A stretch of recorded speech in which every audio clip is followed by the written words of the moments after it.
Good morning students of class 4 book due drops term 2। हम SST का lesson 1 पढ़ रहे थे।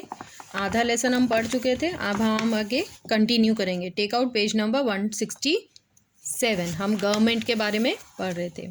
The judiciary is an important wing in India. तो India में जुडिशरी बहुत इम्पॉर्टेंट विंग है, बहुत इंपॉर्टेंट पार्ट है।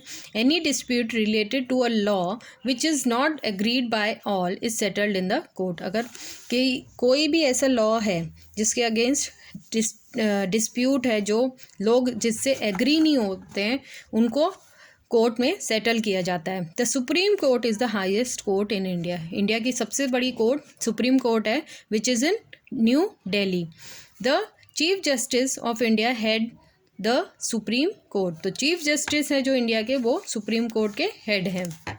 State governments, the governor is the head of the state. जो गवर्नर होते हैं वो स्टेट के हेड होते हैं। And is appointed by the president of India. उन्हें प्रेसिडेंट ऑफ इंडिया अपॉइंट करते हैं। Every state has a legislative assembly called the Vidhan Sabha. तो हर स्टेट की अपनी लेजिस्लेटिव असेंबली होती है जिसे विधानसभा कहा जाता है। Some states also have a state legislative council. और कुछ स्टेट्स की स्टेट लेजिस्लेटिव काउंसिल भी होती है। It makes laws for the state. जो स्टेट के लिए लॉज बनाती है। The members of the legislative assembly और MLAs are elected for a term of 5 years। तो उसके मेंबर्स जो होते हैं, MLAs होते हैं, वो 5 साल के लिए चुने जाते हैं। An assembly election takes place in the state to form a state government. Political parties gives names of their candidates. So assembly elections होते हैं स्टेट में स्टेट गवर्नमेंट बनाने के लिए।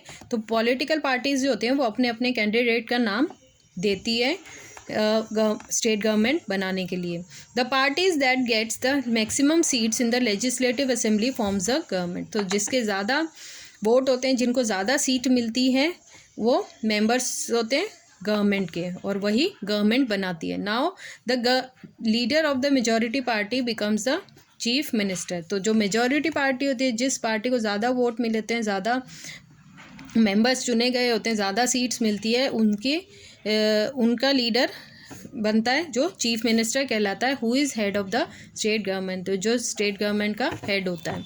State legislature, the law making body in the state is the legislative assembly और विधानसभा। तो जो law making body होती है, जो लॉज बनाते हैं, उसको लेजिस्लेटिव असेंबली या विधानसभा में this body works like the Lok Sabha at the centre. तो लेजिस्लेटिव कैसे कवर करती है, जैसे लोकसभा काम करती है सेंटर में। State executive, the governor is the direct representative of the president in the state. तो जो गवर्नर होता है वो स्टेट में एज अ प्रेसिडेंट का रिप्रेजेंटेटिव होता है। The chief minister of a state works like the prime minister at the centre. सो जो पूरे कंट्री में जैसे प्राइम मिनिस्टर काम करते हैं, वैसे स्टेट लेवल पे चीफ मिनिस्टर काम करते हैं। ही और she also has a council of minister. उनके पास भी काउंसिल ऑफ मिनिस्टर्स की टीम होती है। State judiciary, almost all the states in India have high courts. तो लगभग सभी स्टेट्स में इंडिया के हाई कोर्ट्स हैं। The high court is the highest court in the state. तो कंट्री की सबसे बड़ी कोर्ट सुप्रीम कोर्ट है, और स्टेट की हाई कोर्ट होती है। It consist of 1 chief justice and other जजेस। एक चीफ जस्टिस होते हैं और साथ में दूसरे जजेस होते हैं, who are appointed by the president of India, जिन्हें प्रेसिडेंट ऑफ इंडिया अपॉइंट करते हैं। Now this lesson is over. Read this lesson at home. Also read new words and points to remember. और आपको इसकी एक्सरसाइज सेल्फ बुक में करनी है. That is choose the correct answer, multiple choice questions, and name the following and identify the picture. Exercise ABC आपको book में अपने आप सेल्फ करनी है. आपको बाद में आंसर शीट भेज दी जाएगी. Read this lesson at home. Revise the exercise. Do it by yourself. Bye. Have a nice day. Bye, children.